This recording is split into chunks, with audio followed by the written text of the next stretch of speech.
जय गुरु जी, शुक्राना गुरु जी। सारी संगत को जय गुरु जी। संगत जी, सबसे पहले तो मेरी तरफ से पूरे गुरु परिवार को कृष्ण जन्माष्टमी की हार्दिक शुभकामनाएं। आज मैं आप सबको बताऊंगी गुरु जी ने क्यों कहा था कि दशवंत ज़रूर करना चाहिए।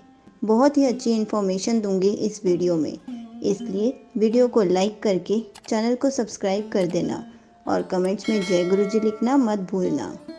संगत जी, दशवंत क्या होता है? दशवंत होता है किसी की आय का 10वां हिस्सा, मतलब 10% ऑफ योर अर्निंग, जिसे किसी को आर्थिक रूप से दशमांश के रूप में और सीधे दान करना चाहिए या गरीबों में दान करना चाहिए। ये भी एक बहुत बड़ी सेवा है। गुरुजी हमेशा समझाते आए हैं, दान हमेशा गुप्त करो। जो दान सबको दिखाकर किया जाए वो दान नहीं, दिखावा होता है और उसका रिजल्ट भी कुछ नहीं मिलता, क्योंकि आपने दान नहीं शो ऑफ किया है। ऐसे ही सेवा भी 10 के मत किया करो, सेवा भी गुप्त करो। जो करना है वो अनकंडीशनल करो, तभी तो रिजल्ट भी अनकंडीशनल ही मिलेगा। जिस काम में स्वार्थ हो उसका कोई रिजल्ट नहीं मिलता। संगत जी, ज़रूरी नहीं दान पैसों से हो। दान मंदिरों में भोग के लिए भी हो सकता है या गरीबों के लिए कपड़े, ब्लैंकेट या खाने का भी हो सकता है। इसी को दशवंत कहते हैं। इसको मैं एक छोटे से सत्संग के थ्रू समझाती हूँ। एक संगत अंकल कार मैकेनिक थे। उनका अपना छोटा सा एक गैरेज था जिसमें वो खराब कारों को ठीक करते थे। वो एक गरीब कार मैकेनिक होने के बावजूद दूसरों की हमेशा मदद करते थे और वो गुरुजी को बहुत मानते थे और उनकी दशवंत की बात तो वो बहुत अच्छे से मानते थे। उनकी आंटी भी बहुत धार्मिक विचारों वाली थी और वो हमेशा कहती थी, गुरुजी हमें दें तो हम गरीबों की मदद क्यों ना करें। गुरुजी ने हमेशा कहा है कि हमें अपनी कमाई का 10वां हिस्सा हमेशा दान करना चाहिए ताकि दूसरों की मदद हो जाए और धर्म कार्य सदा संपन्न होते रहे। बस गुरु जी का हाथ हमेशा हमारे सर पर रहे तो हम गरीबों की सेवा करने के लिए कभी मुंह नहीं मोड़ेंगे। उन्हीं के पड़ोस में एक अमीर आदमी रहता था। उनकी स्पेयर पार्ट्स की बहुत बड़ी शॉप थी, लेकिन उनकी सोच संगत अंकल से बिल्कुल अलग थी। वो जितने अमीर थे उतने ही लालची और कंजूस थे। अपनी कमाई में से कुछ दान करना या ज़रूरतमंद की सेवा करना जानते ही नहीं थे और वो अपनी वाइफ को भी हमेशा कहते थे, रुपए पैसों की कदर करना सीखो। आज के ज़माने में भगवान भी वो काम नहीं कर सकता जो पैसा कर सकता है। दान और गरीबों की मदद करना गए ज़मानों की बातें हैं, इसलिए उस पर ज़्यादा ध्यान मत दिया कर। उनकी वाइफ हमेशा कहती थी, आपके विचार दुनिया से बिल्कुल अलग हैं, मैं आपको कैसे समझाऊं। और वो अमीर आदमी ने यही अपनी वाइफ को कहा, मेरे विचार दुनिया से अलग हैं तभी तो मेरे पास पैसा है।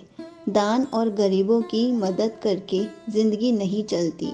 उनकी वाइफ हमेशा भगवान जी से प्रे करती थी, थोड़ी सी बुद्धि मेरे पति को भी देना ताकि वो ये सब समझ सके। एक दिन संगत अंकल जी अपने गैराज में काम कर रहे थे और एक गरीब औरत अपने बच्चे को गोद में लिए वहां आती है और वो उन संगत अंकल की तरफ देखकर बोलती है कि भाई मेरी थोड़ी सी मदद कर दो, भगवान तेरा भला करेगा। और वो संगत अंकल जी बोलते हैं, हाँ जी बताओ मैं आपकी क्या मदद कर सकता हूँ। और वो औरत कहती है, मेरे बच्चे को बुखार है और अगर इसका अभी इलाज नहीं हुआ तो ये मर जाएगा। और वो रोने लगी। संगत अंकल जी कहते हैं, मैं कौन होता हूँ मदद करने वाला, मदद तो गुरुजी खुद ही करा देते हैं। और उस औरत को पैसे देकर कहते हैं कि आप इसका इलाज करा लो और वो उसको दुआएं देते हुए चली जाती है। और उन अंकल के गैरेज में काम करने वाले ने कहा, आप जैसा कोई नहीं है, आप हमेशा सबकी मदद करते हो। और संगत अंकल जी कहते हैं, गुरुजी जैसा कहते हैं मैं उसी पर चलता हूँ, उनकी राह पर चलने से मुझे बहुत खुशी मिलती है। उसी टाइम वो अमीर आदमी उन संगत अंकल के पास आकर अपने स्पेयर पार्ट्स के पैसे मांगते हैं और कहते हैं कि तूने पूरे महीने के स्पेयर पार्ट्स के पैसे अभी तक नहीं दिए हैं। तूने कहीं वो पैसे फिर से किसी को दान तो नहीं कर दिए? क्योंकि जब भी तूने मुझे पैसे देने होते हैं तू यही कहता है कि मेरे पास नहीं है, और तू गरीबों को पैसे दान कर देता है, मदद कर देता है। तो वो अमीर आदमी ये कहकर चला जाता है कि मुझे पूरे महीने के पैसे कल ही चाहिए, नहीं तो नेक्स्ट टाइम से स्पेयर पार्ट्स नहीं दूंगा। वो इतना पैसा होने के बाद भी कितना घमंडी है, पर कभी किसी की मदद नहीं करता। तो संगत अंकल घर जाते हैं और अपनी आंटी को वो हर महीने कुछ पैसे सेव करने को देते थे, तो उनसे पैसे लाकर अमीर आदमी को दे आते हैं। तो अमीर आदमी खुश हो जाता है और कहता है, एक सलाह दूँ, बुरा मत मानियो। पैसा कमाता है तो जोड़ा भी कर, गरीबों में मत गवाया कर। इस दुनिया में कोई किसी के काम नहीं आता, सिर्फ पैसा ही काम आता है। संगत अंकल ने कोई जवाब नहीं दिया और चुपचाप वहाँ से चले जाते हैं।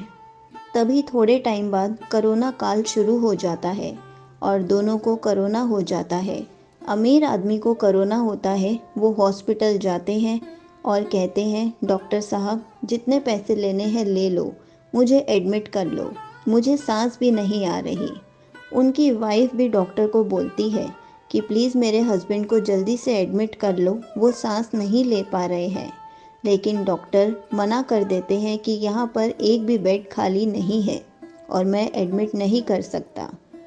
और संगत अंकल जब उसी हॉस्पिटल में अपनी आंटी के साथ आते हैं और बोलते हैं कि प्लीज़ मुझे एडमिट कर लो, मुझे सांस नहीं आ रही, मुझे कोरोना हो गया है।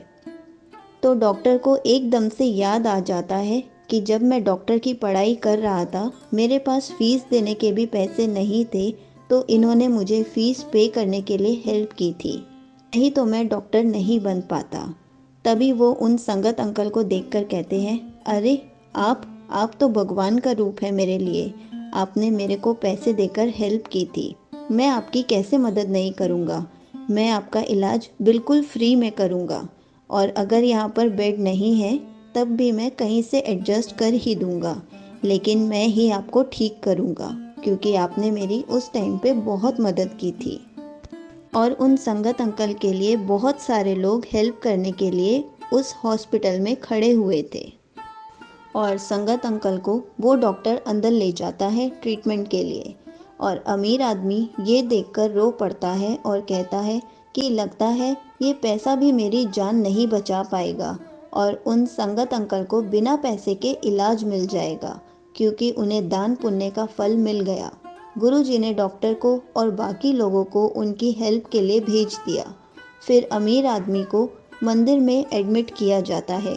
वहाँ बेड अवेलेबल था और उनकी आंखें खुल जाती हैं और वो बोलते हैं, मैंने भगवान की कदर नहीं की, पर तब भी उन्होंने मेरी जान बचा ली। अब से मैं भी गुप्त दशबंध ज़रूर करूँगा। और उनको सब समझ में आ गया और वो रो पड़े। तो अमीर आदमी भी बाद में ठीक हो जाते हैं और वो मंदिर जाकर हाथ जोड़ते हैं और प्रे करते हैं कि अब से मैं भी गुप्त दशबंध ज़रूर किया करूँगा। अगर आपको गुरुजी से रिलेटेड कुछ भी पूछना है तो आप कमेंट्स में पूछ सकते हैं, मैं उसका आंसर कमेंट में रिप्लाई करके या फिर वीडियो बनाकर ज़रूर दूंगी। जय गुरुजी, शुक्राना गुरुजी।